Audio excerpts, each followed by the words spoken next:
Ici Grenoble, mesdames et messieurs, bonsoir. Grenoble, Isère, pour les Semaines internationales 1967. Grenoble, où vous découvrez l'anneau de vitesse, mais quand je dis découvrir, ma foi, je sais que vous le connaissez déjà depuis les émissions du mois de janvier. Grenoble, en tout cas, où les réalités sont dès maintenant évidentes. Infrastructure, logement des athlètes et des journalistes, équipement sportif, tout est pratiquement terminé. Restent les problèmes de l'achèvement, proprement dit, c'est-à-dire la mise au point dans le détail d'un ensemble prêt d'ores et déjà à fonctionner, une sorte de fignolage. Mais enfin, on peut être optimiste quant aux Jeux Olympiques de février 1968. Vous savez que dans ces montagnes, on disputera les disciplines alpines, c'est-à-dire les courses de vitesse de ski, les slaloms géants. Quant aux matchs de hockey sur glace, ils auront lieu ici, dans ce très beau palais de glace, dans ce stade de glace. Et grâce aux caméras de Jean Manceau, vous découvrez d'une part la belle allure, la belle silhouette, encore qu'un peu étrange de ce stade de glace, et là-bas à droite, disparaissant d'ailleurs dans un instant, les camions bleus et blancs de l'Office de radiodiffusion télévision française. Voilà, la glace est, dit-on, ici excellente. M. Ahern, président de la Fédération internationale de hockey sur glace, disait à M. Missoff et à M. Dugoudou que c'était la meilleure glace qu'il ait jamais vue, ce qui n'est pas un mince compliment. Dans un instant, nous allons pénétrer à l'intérieur pour suivre un match entre une équipe de Tchécoslovaquie et une équipe de Dynamo de Moscou.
Pénalité de 2 minutes au joueur numéro 15, Grabel de Tchécoslovaquie, pour avoir frappé. 2 minutes penalty to player number 15, Grabel of Czechoslovakia, for slashing.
Alors on va pouvoir y aller dans 1 minute 8.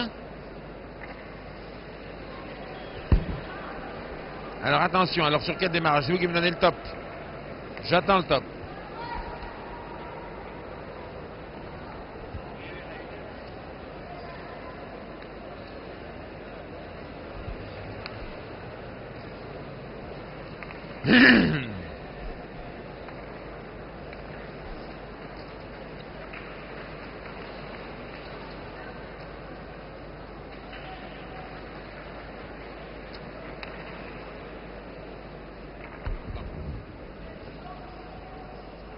Tu me diras top.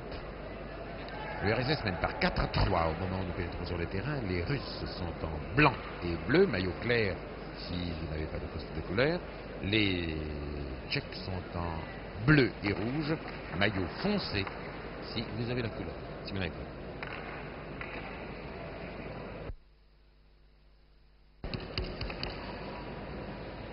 Referees, 1 minute.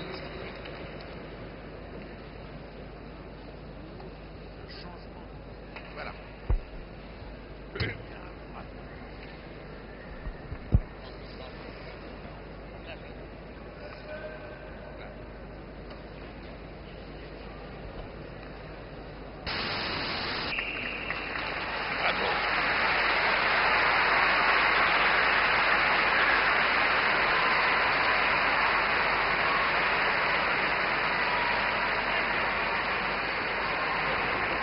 Tchécoslovaquie. Les Tchèques jouent à gauche de la patinoire. Si vous avez la couleur, ils sont en maillot bleu et rouge. Si vous n'avez pas la couleur, ils sont en maillot foncé. Les Russes jouent à droite de la patinoire. Ils sont en blanc et bleu. C'est-à-dire que si vous n'avez pas la couleur, ils apparaissent en maillot clair. Clair, les Russes. Le palais, là, a franchi la ligne début russe. L'arbitre a sifflé dégagement interdit. En effet, la défense tchèque avait donné un coup de palais qui est allé trop loin et l'on va maintenant engager l'arbitre suédois, M. Lundqvist, va engager tout près de la ligne de défense des Tchèques. 9 minutes 39 de jeu effectif, il reste 10 minutes 20 secondes de jeu effectif, c'est-à-dire que dans quelques secondes maintenant, au milieu du 3e tiers-temps de ce match Moscou contre Tchécoslovaquie, la sirène va retentir pour que les joueurs changent de camp. On cafouille un petit peu près des buts tchèques, le gardien de but tchèque, Kramny, est excellent. Et si les Russes ne mènent aujourd'hui que par 4-3, voilà la sirène. Changement de côté. Les Russes vont passer à gauche de l'écran. Les Tchèques vont passer à droite de l'écran. Les Russes, je vous rappelle, en maillot clair, blanc. Les Tchèques en maillot foncé, bleu et rouge. Je disais que si Moscou ne mène que par 4-3, on le doit beaucoup au gardien de but tchèque qui s'appelle Kramny et qui est excellent. C'est le meilleur élément avec Bubnik d'une équipe très jeune. La défense tchèque a le palais, lance ses avants, mais Sosna a raté. Et c'est la défense soviétique maintenant qui joue avec le palais, le 4. Markov étant un homme qui patine très très bien. Très vite, très rapide, il va très loin, peut-être est-ce un petit peu individuel, passe à l'un de ses coéquipiers qui a tiré, mauvais tir. Les Russes qui mènent 4-3 vont accentuer dans les 10 dernières minutes de jeu leur pression. Encore un tir. Oh, c'est joli. Encore un tir et en direct devant vous, d'un tir direct, il a battu le gardien de but tchèque. Par conséquent, Moscou mène maintenant par 5-3. Vous voyez, il a pris son temps, vous l'avez vu donner son coup et à travers une forêt de jambes, à travers une forêt de jambières, de patins et de crosses, le Russe a marqué le but. 5-3. Engagement sur la ligne de centre. Le Tchèque Smith, replié en défense, va passer au 15, c'est-à-dire à Grable. Non, le 2 Richter et Schmidt jouent à la baballe. Les Tchèques devraient foncer. Leur meilleur joueur, Bubnik, là-bas le 12, est mis à terre. L'arbitre siffle.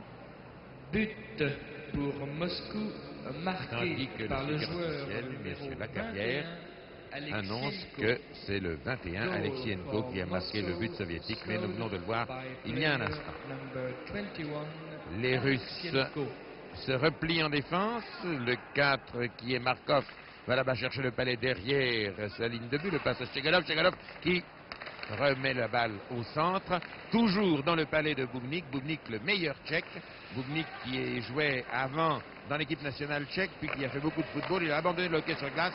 Il est revenu au hockey sur glace et il est actuellement le meilleur de la jeune équipe tchécoslovaque, puisque c'est le seul ancien. Cafouillage un petit peu, les avants tchécoslovaques se patinent un peu dans les jambes. Le 7 Vlach a finalement le palais, leur donne à Richter. Richter lance un petit peu dans le vide et le palais va aux Russes, lesquels descendent par leur aile droite. Body check un peu violent, chute du Russe qui s'est relevé, le 15, c'est-à-dire Matovilov, un excellent joueur.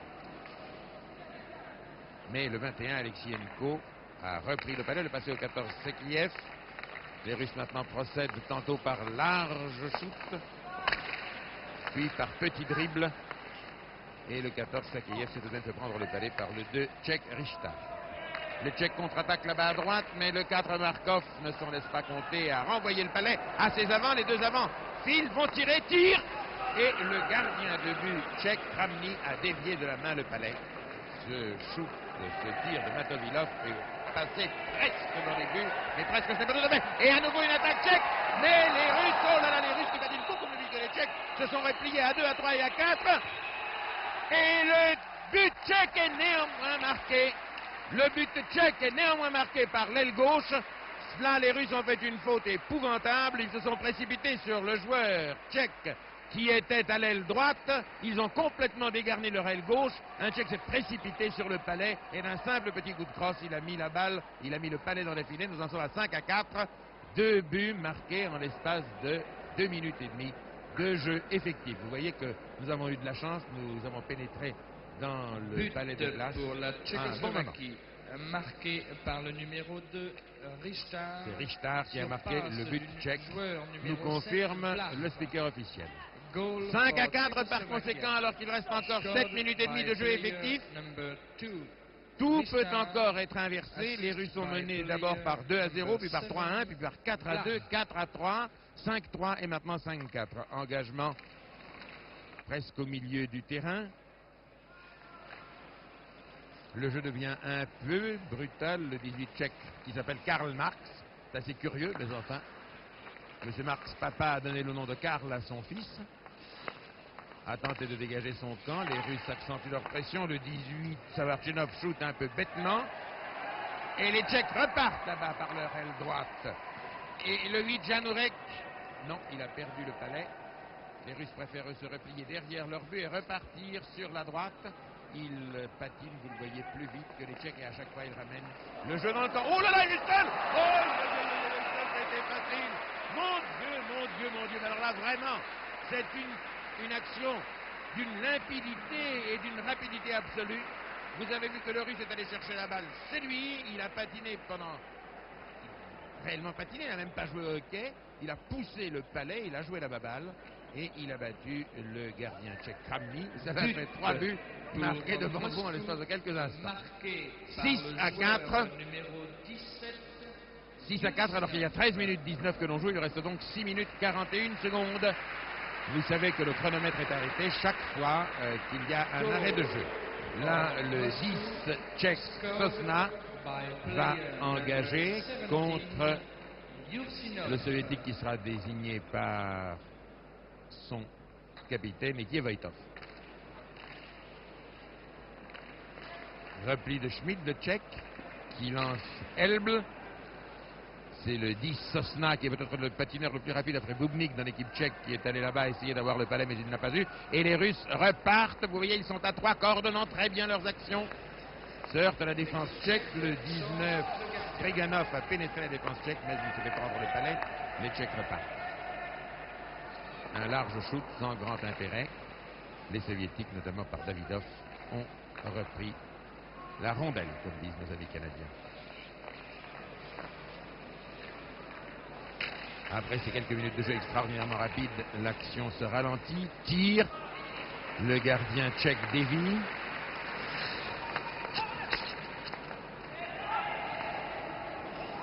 Brève rencontre entre deux armoires à glace.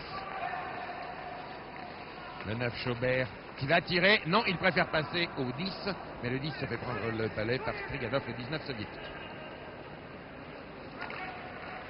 et les Russes repartent. Regardez-moi ce dribble, très joli dribble.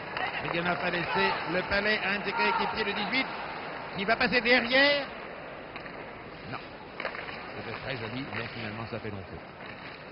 Oui, un body check très dur de Samarchenov, le 18 soviétique contre un adversaire tchèque. Petite chute, ce n'est pas très grave, le hockey n'est pas un jeu de petite fille. Le 10 prend le palais, Sosna, et va-t-il tirer au but? Non, il passe à son coéquipier, le 3, qui perd le palais. Les Tchèques sont lents, mon Dieu qu'ils sont lents sur ces actions. Ils se font souvent souffler la balle par les Russes qui sont plus légers et qui patinent mieux. Beau, joli shoot, très joli shoot, qui n'est pas passé loin. Nouveau shoot, qui n'est pas passé loin. Le 18 soviétique Samarchenov est au centre de cette action d'attaque. Mais cela vous demande d'être un petit peu de précision. Chichurine, le Russe, a maintenant le palais. Le passe à la droite. C'est finalement le 12, Orchakov, qui allait le recevoir, mais il se trouvait dans une zone de la patinoire où il n'avait pas à se trouver, d'où le coup de sifflet strident de l'arbitre, M. Handquist, le Suédois, et c'est un engagement sur la ligne de défense des Soviétiques. Elle est marquée en bleu si vous avez la couleur, tandis que la ligne médiane est marquée en rouge, toujours si vous avez la couleur. Si vous ne l'avez pas, les deux lignes sont foncées. Soyez gentils, faites confiance alors aux commentateurs.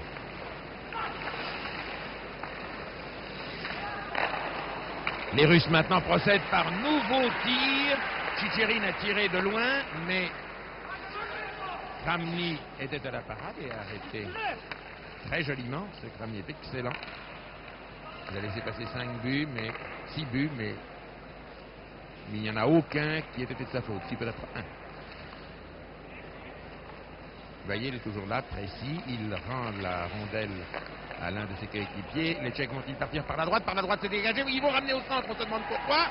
Ils ont ramené au centre tellement qu'ils ont reçu, non, il y a eu un coup de sifflet d'arbitre, monsieur 17 Tchèque. Non, vous n'étiez pas dans la zone qu'il fallait.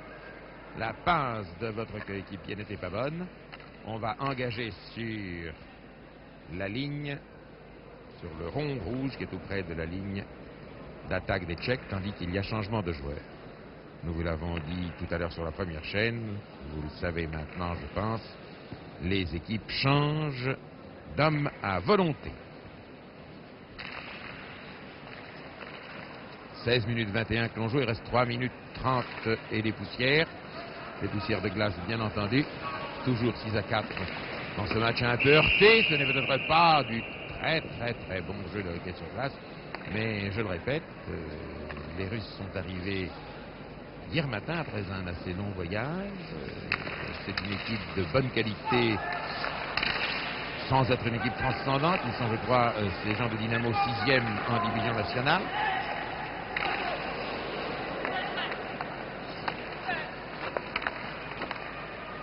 Ah, mauvaise réception de Karl Marx.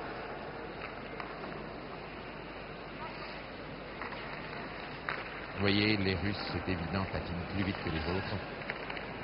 Va-t-il tirer? Le petit save, Shilov. Oui. Mais la défense tchèque est excellente. Nouveau changement de joueur. Les Tchèques font pénétrer une autre ligne d'attaque et de défense. Il y a à chaque fois 6 joueurs sur le terrain, sur la glace, un gardien de but, 2 défenseurs, 3 attaquants.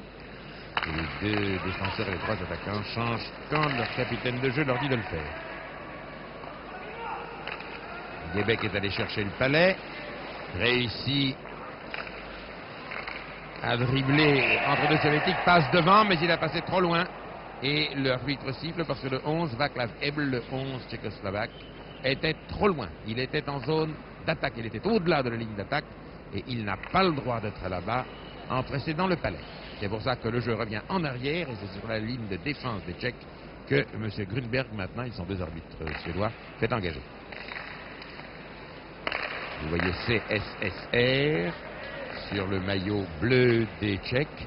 Československa Socialistická Republika, c'est-à-dire République socialiste de Tchécoslovaquie, CSSR.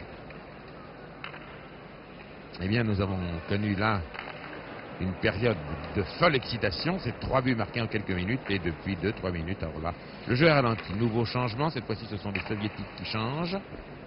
Tous ces hommes casqués, les épaules protégées, les jambes protégées, les mains protégées. Les gardiens de but, vous l'avez vu, ont même un masque de protection sur le nez. Coup de sifflet, pourquoi?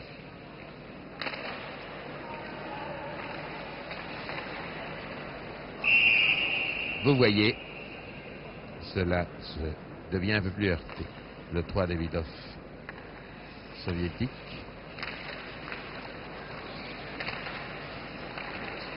Les Tchèques, sans en avoir l'air, ont accentué leur pression. Les Russes vont vraisemblablement se dégager par leur aile droite. À droite, ils vont chercher le dégagement. À droite, ils vont chercher le dégagement. Deux dernières minutes. Ils sont partis par la gauche. Dernière minute.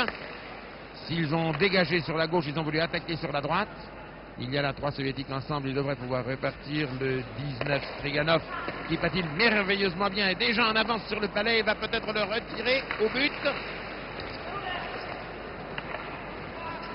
Non, les Tchèques, le 9, c'est-à-dire Schobert, sont repartis.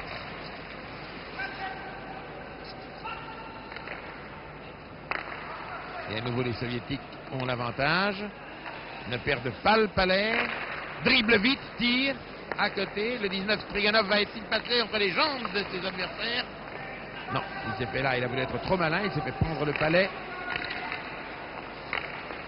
Le retrouve, tire, le goal tchèque est excellent. Dans cette dernière seconde de jeu, je pense que maintenant, il n'y a plus de changement possible. Il reste 55-56 secondes à jouer. Les Russes, alors là, jouent à la baballe, si j'ose dire. Ils n'ont aucune raison d'aller très vite. Ils ont 2 buts d'avance. Vous voyez, tactique, ils patinent lentement.